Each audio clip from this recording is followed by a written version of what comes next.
আজকে আমরা পড়াশোনা করব ফিজিক্স ফার্স্ট পেপারের চ্যাপ্টার 9 তরঙ্গ বা ওয়েভস চ্যাপ্টারটি নিয়ে। তো ফিজিক্সে যতগুলো চ্যাপ্টার আছে তার মধ্যে খুব ইম্পর্টেন্ট চ্যাপ্টারগুলো একটি হচ্ছে তরঙ্গ বা ওয়েভস। তো ব্যাপার হচ্ছে এখানে ওয়েভস চ্যাপ্টারটা পড়তে গেলে আমাদেরকে কিছুটা টপিক বেসড পড়াশোনা করতে হবে, কারণ ওয়েভ চ্যাপ্টারটার বইয়ে যদিও সাইজ ছোট, কিন্তু এখানে টপিকস হচ্ছে অনেক বেশি। তো প্রথমেই আমরা শুরু করি তরঙ্গ কী বা ওয়েভস জিনিসটা কী।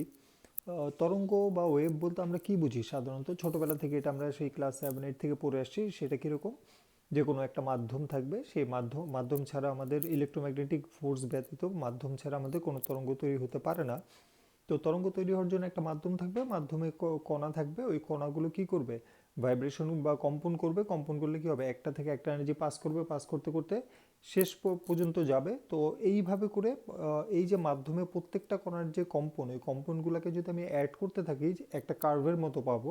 ওই কার্ভটাকে অ্যাকচুয়ালি ফিজিক্সের ভাষায় আমরা তরঙ্গ বা ওয়েভ বলে থাকি। হ্যাঁ, তো আমরা ফার্স্ট লেকচারে কিছু বেসিক জিনিস শিখবো। বেসিক জিনিস কোনগুলো, প্রথমেই আমি 9-10-এর বই বলি অথবা এইচএসসি বই বলি, প্রথমেই কতগুলো ডেফিনেশন দেওয়া থাকে। আসলে অন্য চ্যাপ্টারে তো এরকম ডেফিনেশন এতগুলো দেওয়া থাকে না। এই চ্যাপ্টারে কেন ডেফিনেশনগুলো, বা অন্য চ্যাপ্টারের ডেফিনেশনগুলো যতটা ইম্পর্টেন্ট, এই চ্যাপ্টারের ডেফিনেশনগুলো ততটাই কি ইম্পর্টেন্ট, এই বিষয়গুলো আগে আমাদের জানতে হবে। যে এই চ্যাপ্টারের যে ডেফিনেশনগুলো, সেইগুলো কিন্তু শুধুই ডেফিনেশন না। আপনাকে ম্যাথ করতে গেলে বা যে কোনো টপিক বুঝতে গেলে এই যে 4-5টা ডেফিনেশন আছে, এগুলো সবসময় আপনাকে মাথায় রাখতে হবে, এবং কোনটাকে কি দিয়ে ডিনোট করে বা কি দিয়ে প্রকাশ করে সেটা অবশ্যই আমাদের জানতে হবে।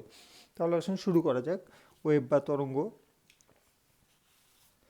প্রথমেই আমরা যে ডেফিনেশনগুলোর কথা আমি বলেছিলাম সেই ডেফিনেশনগুলো নিয়ে কথাবার্তা বলবো, বা পার্টস অফ ওয়েভস বা তরঙ্গের বিভিন্ন অংশ নিয়ে।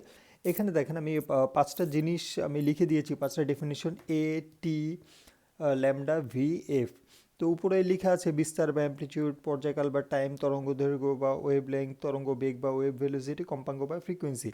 এই 5টা হচ্ছে আপনার তরঙ্গ বা ওয়েভ চ্যাপ্টারের মূল বেসিক। এই 5টা যদি আপনার মাথায় সবসময় না থাকে, সেক্ষেত্রে আপনি তরঙ্গের ম্যাথ করতে যান বা আদার্স যে টপিকগুলো আছে, যে থিওরির ইমপ্লিমেন্টেশন আছে অথবা আদার্স যে প্রশ্ন আমরা সমাধান করতে যাব, তখন এই 5টা ঘুরে ফিরেই দেখবেন এই 5টাই আসবে। তো এই 5টা আমাদের জানাটা খুব ইম্পর্টেন্ট বা দরকার।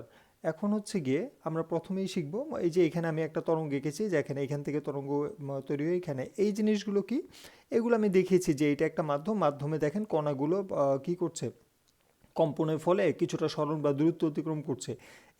এই যে দূরত্বগুলো অতিক্রম করলো, কণা এখানে ছিল, এখান থেকে সে ভাইব্রেট করে উপরে গেল, আর এরপরটা আরেকটু উপরে, এরপরটা একটু এরকম উপরে উপরে যাচ্ছে, তারপর আবার নিচে নিচে চলে আসলো। তো ব্যাপার হচ্ছে এই কণাগুলো পয়েন্টগুলো যেখানে তার সর্বোচ্চ উচ্চতা, তো সেই পয়েন্টগুলো যদি আমি যোগ করি, যোগফলটা বা সামটাই হচ্ছে কি আমার যেই একটা ওয়েভ শেপ তৈরি করলে সেটাকে আমি সাধারণত তরঙ্গ অথবা ওয়েভ বলে থাকি। তো ব্যাপার হচ্ছে প্রথমেই হচ্ছে আমাদের কি আছে, অ্যামপ্লিটিউড বা এ দিয়ে আমি প্রকাশ করি বিস্তার বা অ্যামপ্লিটিউডকে। এই জিনিসটা কি দেখেন, প্রত্যেকটা ওয়েভের অংশের একটা, এইটা পজিটিভ সাইড, এটা নেগেটিভ সাইড, তাই না, গ্রাফ অনুযায়ী। তো দেখেন পজিটিভ সাইডে এই যে চূড়াটা আছে, এই শীর্ষটা বা এই যে পিক পয়েন্ট আছে, এটা কিন্তু হচ্ছে এইটুকুর মধ্যে ম্যাক্সিমাম হাইট কার ওর। আবার এইটুকুর ভিতরে দেখেন, এইটুকুর ভিতরে ম্যাক্সিমাম হাইট কার ওর। তো ব্যাপার হচ্ছে গিয়ে এই যে বেস পয়েন্ট থেকে শুরু করে আমার যে ম্যাক্সিমাম হাইট বা বেস পয়েন্ট থেকে যে মিনিমাম হাইট, এই যে ডিস্টেন্সটুকু, এই ডিস্টেন্সটুকুকে বলা হয় অ্যামপ্লিটিউড বা বিস্তার। তাহলে আমরা কি বলতে পারি, এই যে বক্স করা, এই বক্স থেকে এই বক্স পর্যন্ত এই অংশটার নাম হচ্ছে এ। এই যে হাইটটা, এটা হচ্ছে এ। সিমিলারলি এইটুকুর হাইটটা হচ্ছে এ। তো আমি এটা দেখিয়ে দিয়েছি যে এইটুকু হচ্ছে পজিটিভ বিস্তার বা অ্যামপ্লিটিউড, আর এইটুকু হচ্ছে নেগেটিভ। এইটুকু মানে কি, আমার এই অংশটাকে আমি এখানে ডটেড লাইন দিয়ে বুঝিয়ে দিলাম যে এই যে ডিস্টেন্সটা, এই ডিস্টেন্সটাই হচ্ছে আমার এ অ্যামপ্লিটিউড বা বিস্তার। সেম করে পজিটিভ দিকে দেখেন, এই যে এইটুকু আছে, এই বরাবর আমি ডটেড লাইন দিয়ে বুঝিয়ে দিলাম হচ্ছে বিস্তার বা অ্যামপ্লিটিউড। তো মানে অ্যামপ্লিটিউড বলতে আমরা কি বুঝি, বা বিস্তার বলতে কি বুঝি, যে আমার মেইন বেস পয়েন্ট থেকে আমার সর্বোচ্চ যতটুকু উচ্চতায় কণার অবস্থান বা কণার সরণ বা কণার দূরত্ব বা ডিস্টেন্স কভার করলো কণাটা, সেই ডিস্টেন্সটুকুর নাম হচ্ছে আমার অ্যামপ্লিটিউড বা বিস্তার। হাইট যেটাকে বলতে পারি, পজিটিভ দিকে হতে পারে, নেগেটিভ দিকেও হতে পারে। আচ্ছা, এরপরও আছে আমাদের এটার পর হচ্ছে পর্যায়কাল। পর্যায়কালে আগে আমরা একটু তরঙ্গ দৈর্ঘ্য নিয়ে আগে আলাপ করে নিই। তরঙ্গ দৈর্ঘ্য হচ্ছে দেখেন, ওয়েভটা আমার এইখান থেকে শুরু হয়েছে, ওয়েভটা এসে এইভাবে করে আবার আগের পজিশন, এখান থেকে দেখেন, এখান থেকে আগের পজিশন কেন বললাম, দেখেন এখান থেকে যদি আপনি ওয়েভ ড্র করেন আবার ওইরকম একটা ওয়েভ আসবে, তার মানে এই ওয়েভটাই কি আরেকবার রিপিট হবে, তার মানে এইখান থেকে আরেকটা রিপিট হবে, তাই না? তো যেখান থেকে রিপিট হবে তার আগ পর্যন্ত হচ্ছে আমার একটা ওয়েভের ফুল কমপ্লিট হলো, তাই তো? তাই যদি হয় দেখেন, তার মানে হচ্ছে একটা ফুল ওয়েভ বা তরঙ্গের একটা অংশ যদি আমার কমপ্লিট হওয়ার জন্য কমপ্লিট হলো, সেইটার যেই টোটাল ডিস্টেন্স তার নাম হচ্ছে তরঙ্গ দৈর্ঘ্য। তার মানে কি দেখেন, আপনার তরঙ্গ শুরু হয়েছে থেকে, এখান থেকে, আর তরঙ্গ শেষ হয়েছে কোথায়, এই জায়গায়। তার মানে এই যে ডিস্টেন্সটুকু, এই ডিস্টেন্সটাই এখানে আমি ডটেড লাইন দিয়ে এঁকে দেখেন দেখিয়ে দিলাম যে তরঙ্গ দৈর্ঘ্য বা ওয়েভ লেংথ, এটাকে আমরা বলতে পারি ওয়েভ লেংথ। ওয়েভ লেংথকে ল্যামডা, আর এই এম হচ্ছে গিয়ে তার ইউনিট। ল্যামডা যে কোনো জিনিসের দৈর্ঘ্য মেজার করতে গেলে আমরা সাধারণত কী করি, মিটারে কাউন্ট করি। তো দ্যাটস ওয়াই তরঙ্গ দৈর্ঘ্য এটা বা লেংথ এটা, এই জন্য এটার ইউনিট মিটার, আর এটা হচ্ছে ল্যামডা। আর পর্যায়কাল খুবই সহজ ব্যাপার। এই যে তরঙ্গ দৈর্ঘ্যটা আপনি করলে, তরঙ্গ দৈর্ঘ্য কি একটা ডিস্টেন্স না? এই ডিস্টেন্সটা যাওয়ার জন্য আপনি যেই সময়টা লাগে সেই সময়টার নাম হচ্ছে পর্যায়কাল বা টাইম পিরিয়ড টি। এইটুকু পর্যন্ত আশা করি ক্লিয়ার। এইবার আমরা সেকেন্ড অংশে যাই, তরঙ্গ বেগ আর কম্পাঙ্ক। এই দুটো এই পাঁচটার ভিতরে আবার এই দুটাও খুব ইম্পর্টেন্ট। একটু খেয়াল করেন, আমরা এই ফিগারটায় দেখেন তো আমরা কি দেখলাম, টি সেকেন্ডে সে যায় কতটুকু দূরত্ব বা ডিস্টেন্স কভার করে, ল্যামডা না? আবারও বলি, তরঙ্গ দৈর্ঘ্য কী ছিল, ল্যামডা। আর আমরা তরঙ্গ দৈর্ঘ্যের ডেফিনেশন কী পড়েছিলাম, যেহেতু আমার তরঙ্গটা শুরু থেকে শেষ পর্যন্ত যখন একটা পর্যায়ে বা একটা ফেজ শেষ হয়, সেইটাকে আমি স্ট্রেট লাইন ড্র করলে বা সেটা স্ট্রেট যে ডিস্টেন্সটা তার নাম হচ্ছে তরঙ্গ দৈর্ঘ্য বা ওয়েভ লেংথ। আর একটা ওয়েভ লেংথ কমপ্লিট করার জন্য যে টাইম সেটা হচ্ছে টি। তার মানে অ্যাকচুয়ালি কী দাঁড়াচ্ছে, টি সময়ে এতটুকু দূরত্ব অতিক্রম করেছে, ব্যাপারটা তাই না?